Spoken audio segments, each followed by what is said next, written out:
नमस्ते, मैं हूं शिरीन भान। आज हम जानेंगे कि कंपनियां अपना बिजनेस बढ़ाने के लिए पैसा कहां से लाती हैं।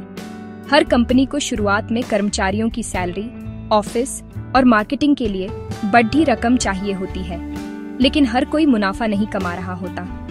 यहीं शेयर बाजार काम आता है।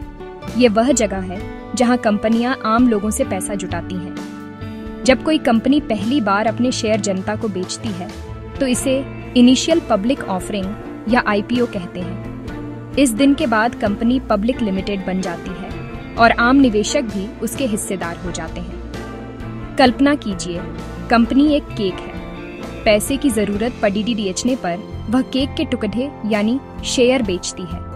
जो इन्हें खरीदता है वह कंपनी का हिस्सा बन जाता है। यह प्रक्रिया एक व्यवस्थित बाजार में होती है, जिसे पूंजी बाजार या कैपिटल मार्केट कहते हैं। इस बाजार के दो हिस्से हैं, प्राइमरी मार्केट जहां कंपनी पहली बार शेयर बेचती है और सेकेंडरी मार्केट जहां निवेशक आपस में शेयरों की खरीद बिक्री करते हैं। आज हम समझेंगे कि ये दोनों बाजार कैसे काम करते हैं और आईपीओ की प्रक्रिया क्या है। पूंजी बाजार को पैसे का महासागर समझिए। एक तरफ वे लोग हैं जिनके पास अतिरिक्त पैसा है, दूसरी तरफ वे कंपनियां जिन्हें पैसे की जरूरत है। पूंजी बाजार इन दोनों को जोड़ने वाला पुल है। यह बचतकर्ताओं के पैसे को उन व्यवसायों तक पहुंचाता है जिन्हें इसकी सबसे ज्यादा जरूरत होती है।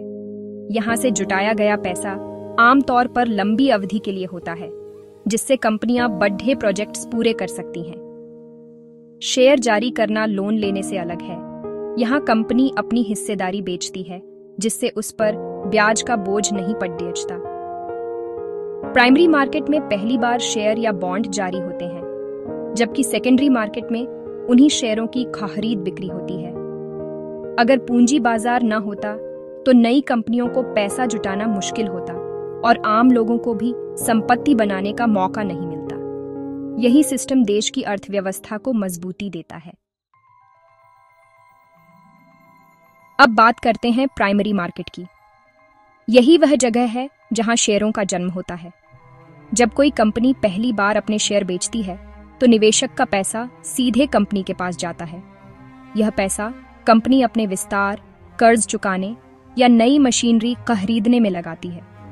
आईपीओ के अलावा कंपनियां एफपीओ और राइट्स इश्यू से भी पैसा जुटा सकती हैं, लेकिन हर बार पैसा सीधे कंपनी को मिलता है। भारत में इस पूरी प्रक्रिया की निगरानी सीबी करता है, जो यह सुनिश्चित करता है कि सब कुछ पारदर्शी और सुरक्षित हो। आईपीओ लाने से पहले कंपनी को सीबी के पास ड्राफ्ट प्रॉस्पेक्टस जमा करना होता है, जिसमें कंपनी की पूरी जानकारी होती है। सीबी की मंजूरी के बाद ही आईपीओ बाजार में आता है। आईपीओ के बाद शेयर सेकेंडरी मार्केट में पहुंचते हैं, यानी अब निवेशक आपस में इनकी खरीद बिक्री कर सकते हैं। सेकेंडरी मार्केट को आप पुरानी कारों के बाजार की तरह समझ सकते हैं। यहाँ पैसा एक निवेशक से दूसरे निवेशक के पास जाता है, कंपनी को नहीं। भारत में बीएसई और एनएसई सबसे बड़े सेकेंडरी मार्केट हैं, जहाँ रोज लाखों शेयरों का व्यापार होता है। सेकेंडरी मार्केट निवेशकों को लिक्विडिटी देता है, यानी जब चाहें अपने शेयर बेच सकते हैं। अगर सेकेंडरी मार्केट न हो तो आईपीओ में खरीदे शेयर फंस जाते। यहाँ शेयर की कीमतें लगातार बदलती रहती हैं, कंपनी की खबरों, मांग और आपूर्ति के आधार पर। यही बाजार शेयरों को रोमांचक और गतिशील बनाता है। अब समझते हैं आईपीओ की प्रक्रिया जोमैटो के उदाहरण से।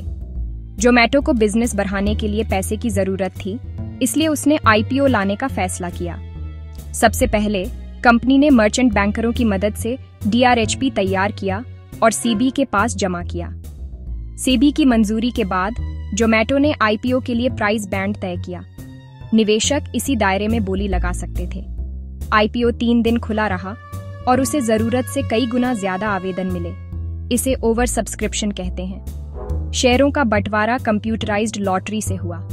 जिनको शेयर मिले उनके डीमैट अकाउंट में जमा हो गए। लिस्टिंग के दिन जोमैटो का शेयर इश्यू प्राइस से काफी ऊपर खुला और अब वह सेकेंडरी मार्केट में ट्रेड होता है। अब संक्षेप में, प्राइमरी मार्केट में निवेशक का पैसा सीधे कंपनी को जाता है, जबकि सेकेंडरी मार्केट में लेन देन सिर्फ निवेशकों के बीच होता है। प्राइमरी मार्केट कंपनी के लिए पूंजी जुटाने का जरिया है, सेकेंडरी मार्केट निवेशकों को लिक्विडिटी देता है। प्राइमरी में शेयर की कीमत कंपनी तय करती है, सेकेंडरी में कीमतें बाजार की मांग आपूर्ति से बदलती रहती हैं। दोनों बाजार एक दूसरे पर निर्भर हैं। मजबूत सेकेंडरी मार्केट के बिना कोई प्राइमरी में निवेश नहीं करेगा। अगर प्राइमरी में नई कंपनियां नहीं आएंगी तो सेकेंडरी में ट्रेडिंग के लिए नए शेयर नहीं होंगे। दोनों मिलकर पूंजी बाजार को मजबूत बनाते हैं, जिससे कंपनियों को विकास और निवेशकों को संपत्ति बनाने का मौका मिलता है। यही देश की अर्थव्यवस्था को गति देता है।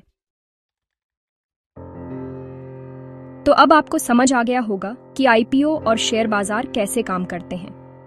प्राइमरी मार्केट कंपनियों को पूंजी देता है, सेकेंडरी मार्केट निवेशकों को लचीलापन। शेयर बाजार में निवेश डरावना लग सकता है, लेकिन सही जानकारी से यह संपत्ति बढ़ाने का शानदार तरीका है।